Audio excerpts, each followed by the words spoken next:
his mother, Hazel, am I ringing? His mother, Hazel, was a pioneer family in western Kansas, and the original family came in the 1800s to western Kansas. Ulysses is the name of the little town that we're all from, and they were there for a long time. They began to raise wheat and cattle. My dad's first memories are when he was about 2 or 3. Daddy and Mother, he says, had a team of horses which my mother brought to the marriage. Their names were Norman and Elmo. They were gentle and easy to handle. I remember riding with Mother and Daddy in the new wagon drawn by Norman and Elmo across the buffalo grass prairie. The wagon wheels would bounce from turf to turf. I would hold my mouth loosely open and say, "Aw," and the bouncing would cause that to vibrate. Their dad has talked about that a lot. I'm going to skip then to when he was about first grade. The 7th and 8th graders convinced my dad that in the cornfields around the school there were Indians surrounding the school. And he was a pretty young first grader at that time too. And at recess and at noon they would get in the attic of the barn and they would get prepared with corn and wooden sticks for the attack. They had me so scared many times I would stay in from recess with the teacher. Dad's father, our granddad, always said if you get spanked at school, you're going to get spanked at home. And when he was in 4th or 5th grade, he kept turning around in his desk and talking to Mildred Dew. The teacher came over and slapped him. Our school had all 8 grades, so Eileen, who was 18 months younger than Dad, and Eileen blackmailed me for years simply by saying, "I'll tell Daddy," and I would do whatever she wanted.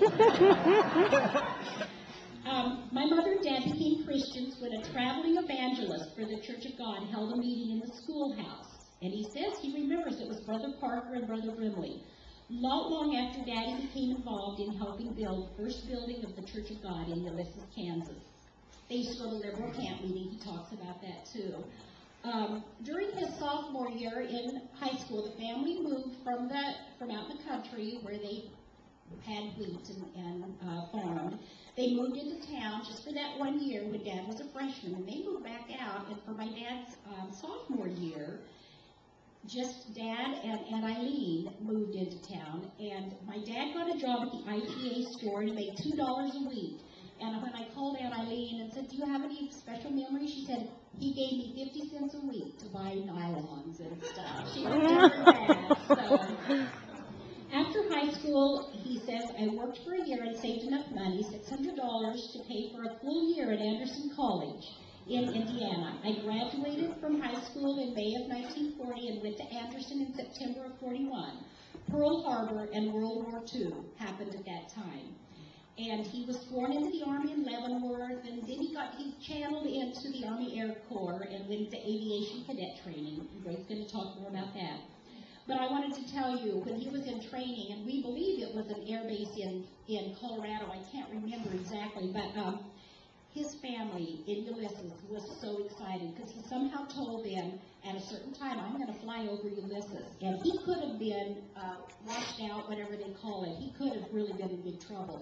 But he took his plane that he was training in and flew over their farm and circled and waved the wings back and forth, and all of them were out in the backyard waving and so excited that Dad was. They were so proud of him for being in the Army. So he did that a few times, I think. And I love Dad. Today is Dad's 88th birthday. Some of you see that on the program. And I love being your dad, your daughter. I've been so proud of you, and happy birthday.